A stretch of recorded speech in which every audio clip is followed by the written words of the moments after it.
Story time. I haven't done a story time in forever. I'm sitting here waiting for this dinner to be done in the oven. You know, it's Friday night, and I don't cook on Fridays. So I said, well, let me just tell y'all this story that happened yesterday and today.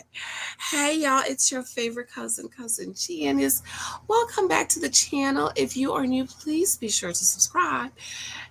And you, girl, cousin, check to make sure you are subscribed. We are on our way to 100,000 subscribers, cuz. But before we get to 100,000, girl, I need to get to 20, okay? Share this out. Share some of my video. Thank you for your love and support on my books and my Patreon. I got to talk to y'all about my Patreon because I don't think people understand how the Patreon works. Those of you who are members, if you pay a membership fee on here, please email me so I can send you your free books, girl. I got free books for you. Don't you want your free books? Okay, story time. So little Michael started. I don't know what I'm gonna name this. Maybe the girl that pushed my son or something like that. So little Michael started after school yesterday. Started summer program Tuesday, and this year they decreased the after school, which makes no sense. I don't know why they did that. But anyways, Tuesday I went back to the school because I'm like, okay, I didn't get anything that says after school. And the man said I should get something that says after school. Went back to their school. And the man that, the teacher that did the after school last year, he did the after school. And so he said, I said, I'm just asking about the after school because I didn't get an email. So he said, what's your child's name? So I said, Michael Thompson. He said, oh, Michael Thompson. I remember Michael Thompson from last year. And his dad picked him up, right? Big Michael Thompson. I said, yes. So he checked the name. He said, Miss Thompson, I'm sorry. His name is not on the after school. Unfortunately, they cut after school this year. And we only have 50 spaces. And I'm like, 50 spaces? Okay. It's a combination of 3 or 4 schools, 50 spaces. I said, oh no, I don't know. I don't know. She said your email didn't come up. I said, I don't understand why they would do that because even if it's for us to pay, I don't mind paying for after school. I'll pay for aftercare. So he said, Miss Thompson, don't worry about it. I remember Michael, good kid. I'm gonna get him in aftercare. You could bring him on Thursday. So I was like, okay. So Thursday, my baby's first day in after school, right? I went to pick him up and I could tell something was wrong. And so I said, Michael, what's wrong? He said, somebody pushed me and I fell and it hurt. I said, somebody pushed you? They pushed you down? I said, did you tell somebody, Michael? Did you tell a teacher? He said, yes, I did. So I said, okay, no, come on. We got to turn back and talk to the teacher at the door. So I said, excuse me, sir, tell me your name again, because he told me his name this morning. The other man, the other teacher, I don't remember. He said, Mr. So-and-so. I said, I'm Miss Thompson. And Michael's mom, Michael said someone pushed him and hurt him. And could you please find out who was the teacher that he told? So Michael said, oh, I told her, mommy. I told that teacher. Then he said, and that's the girl that pushed me, mommy. She pushed me down. So the man teacher at the door called the lady teacher, and she said, Miss So-and-so, Michael Thompson said someone pushed him, it hurt, and he told you. So she said, oh yeah. We were coming from the gym, and so before that I had asked Michael, I said, was it an accident or was it intentional? He said, no, it was not an accident, it was intentional. And so she said, she was running, doing something, and ran into him, and he fell. So I said, okay, did she apologize? And the teacher said,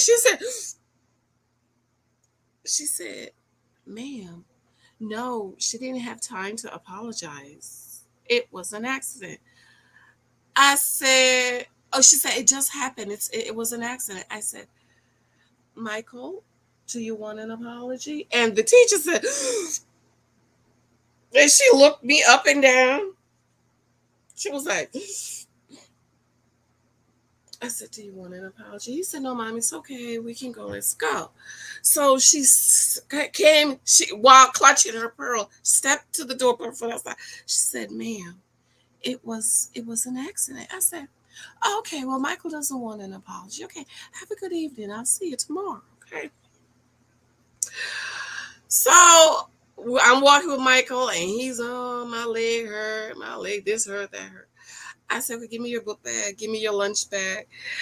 And so he wanted to pick you up. He said, yes, mommy, please pick me up. So I picked him up from about 5 steps, And so he saw the ice cream truck, and all of a sudden he was well, okay. So we talked about it in there. I told him, if accidents do happen, it's kids, just but in that event, somebody should apologize. So today I went to pick up Michael, and I'm looking through the glass. In the cafeteria, I'm looking through the glass, like. And so I went to the door, and the teacher, the Miss Lady, was at the door today. And Michael came running out, and I said, hi, good evening. She said, hi. I wanted to crack up. I wanted to bust out laughing, but I'm trying to be professional. She was like, hi, good evening. She was like, hi. I was like, okay, have a great weekend. See you on Monday. I wanted to bust out laughing because I'm like, why you got a problem with me? Okay. Why you got a problem with me? So I'm telling my girlfriend yesterday, the one I posted my community tab, she said, you know what? I need to start going with you because you be letting people get over on you. I said, no, girl. I got to try to keep the peace because, my baby is there all day. And today I was so worried. I don't want to say worried. I was so concerned because when he's in regular school, the teacher give us updates. It's like we are in class dojo with the teacher, and she's posting all day about what the kids are doing and blah, blah, blah. And if I have a concern, I could say, Mrs. So-and-so, check on Michael or whatever. Michael was stuffy or whatever, in this constant communication. Whereas now, summer ain't no communication. You drop him off at 8:30 and you pick him up at 5:30. Okay. So I just thought that was. I told the girls at the job. They say, "Girl, I need to start coming with you. Okay, you be letting too many people getting over on you." But I thought that was funny. She was like, "I said, hi, good evening." She was like, "Hi."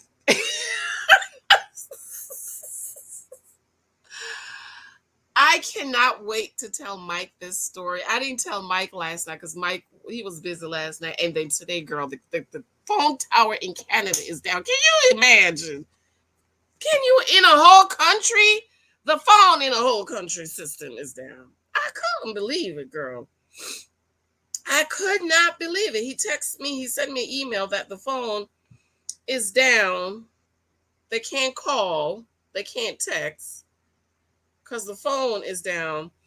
And then I responded to the email. He said cell phone service is down in Canada. And I responded to the email, and I got the greetings. Thank you for your email. I am out of the office and not able to quickly respond to your email. I will follow up on my return to the office. Should this be an urgent matter, please call blah, blah, blah.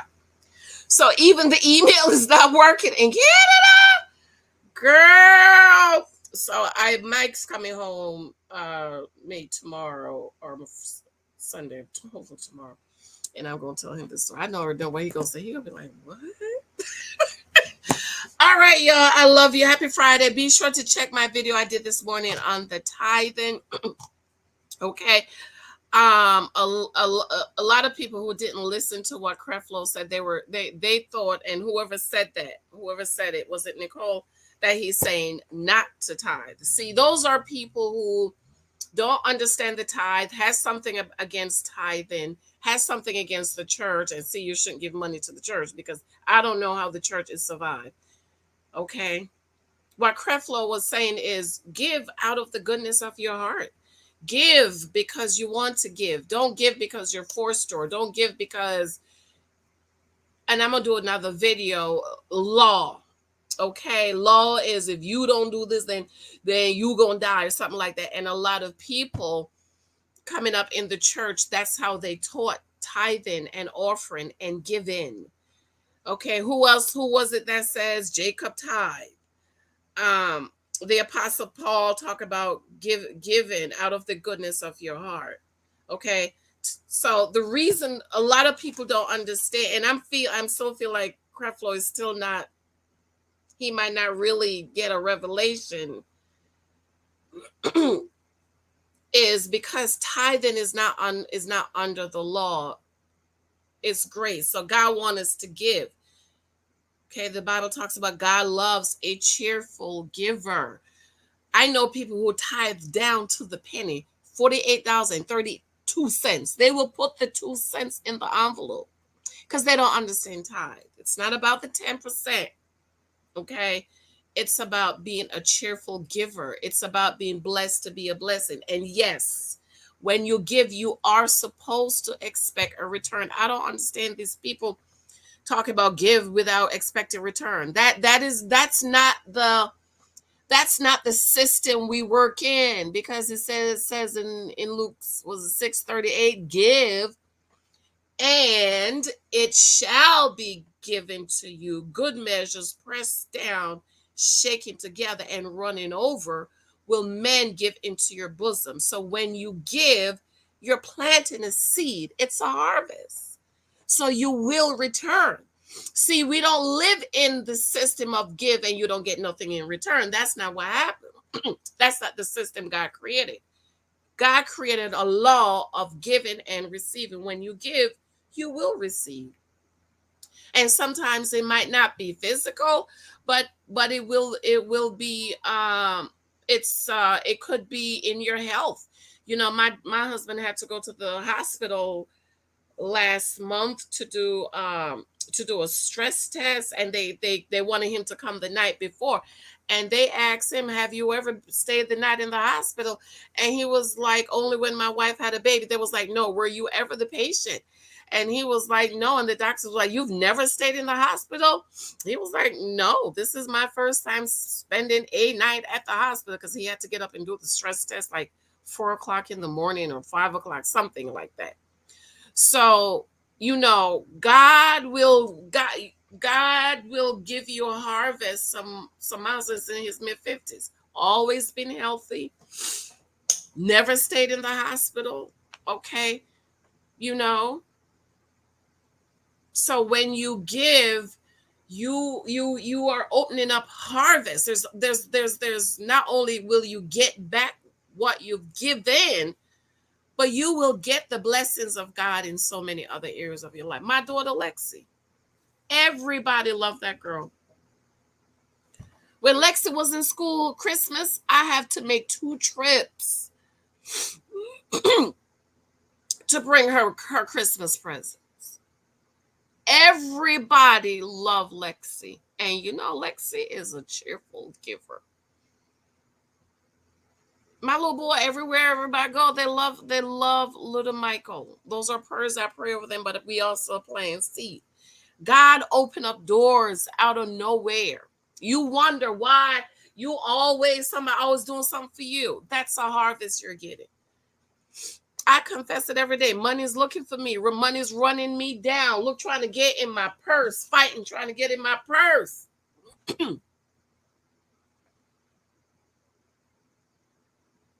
So tithing is not under the law. People think tithing is under the law because of the scripture it says in Malachi. But tithing, let's just take away the word tithing, because tithing means 10. Let's change the word tithing. I think that's what Creflo is saying, but people is saying what he's saying. Take away the tithing. Take away the word tithing and replace it with cheerful giving. Okay? Replace the tithe with give cheerfully. Everything you get, you should give God something out of it.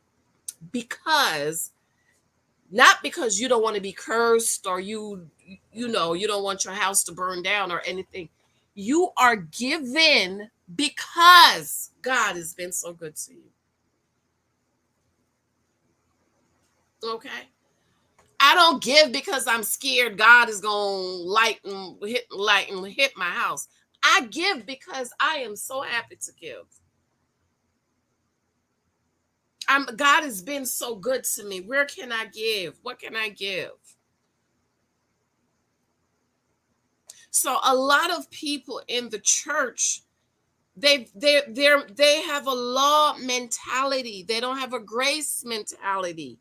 They're still living under the law. And Jesus said, I came to fulfill the law. What does fulfill the law mean? I came to keep the law for you. You know what the law is? This is the law. Na na na na na na na na na na. You can't keep me. You can't keep me.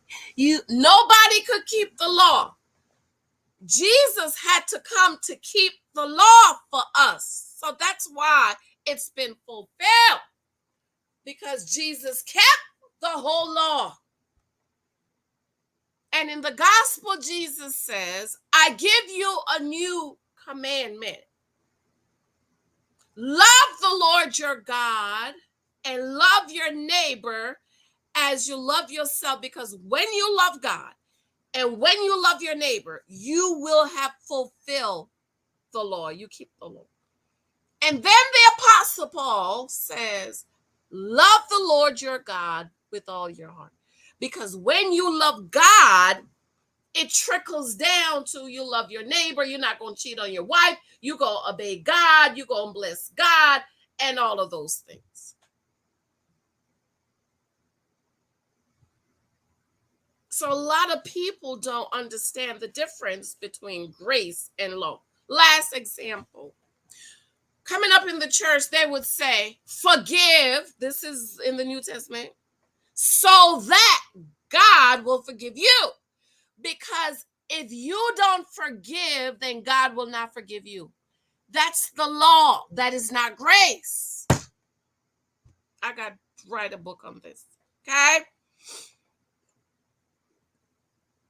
Forgive so that you will be forgiven. So do I really want to forgive you? Or am I forgiving you because it's the right thing to do? Because see, the law is the law has his foot on our neck like this. You better keep me. You better keep me. This is how the law, you better keep me.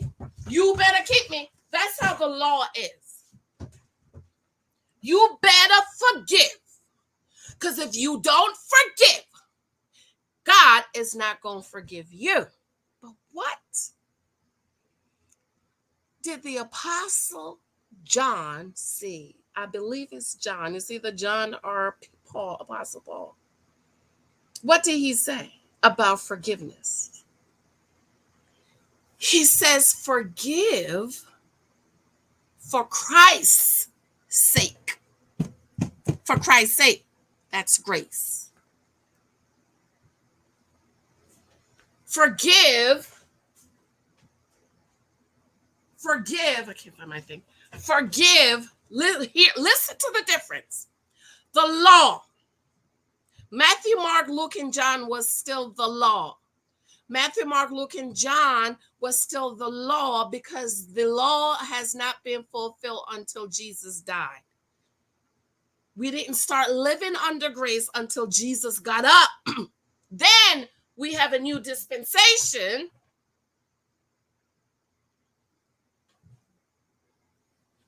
Dispensation of grace. I have the book over there.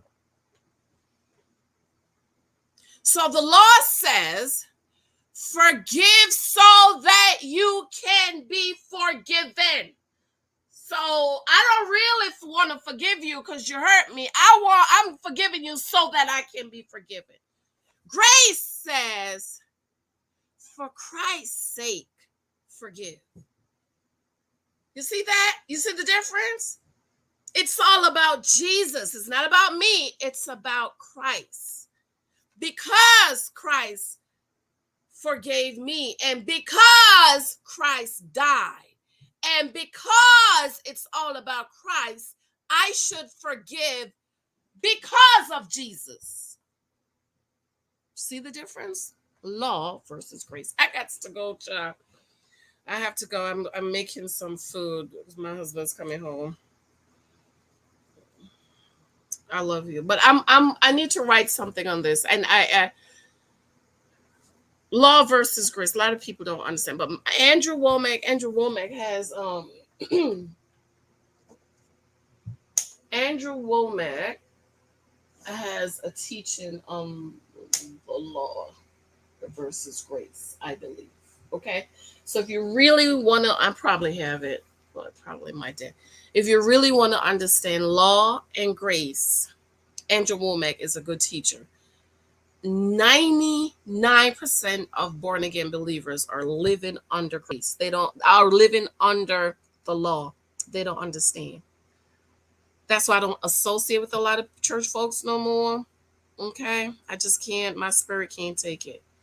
But they're living under the law. They're not living under grace. And giving, tithing. Abraham gave a tenth. Jacob gave tithes. When they gave tithe, it wasn't the law. Okay, Abraham was not living under the law. Jacob did not live under the law. Adam did not live under the law. Cain and Abel did not live under the law.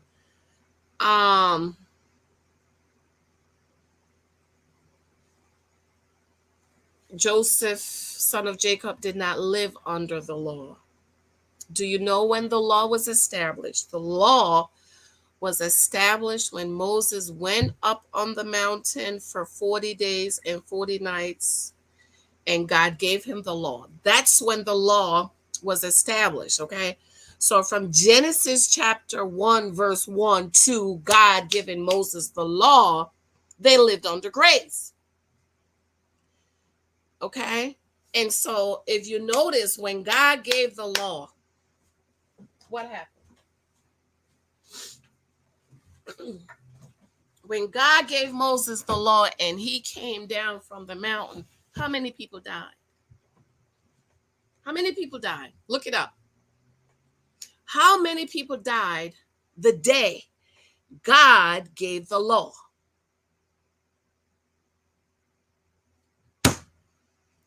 And how many people came to Christ the day when God gave us the Holy Spirit? See, y'all, these jackfoot crooked church y'all be, they don't be teaching y'all. That's why you need to come on over to Janicehylton and study the Bible in 1 year so you can learn, okay? I have to go, girl. I love. Show me love in my books, in my Patreon. I got to do a video on my Patreon because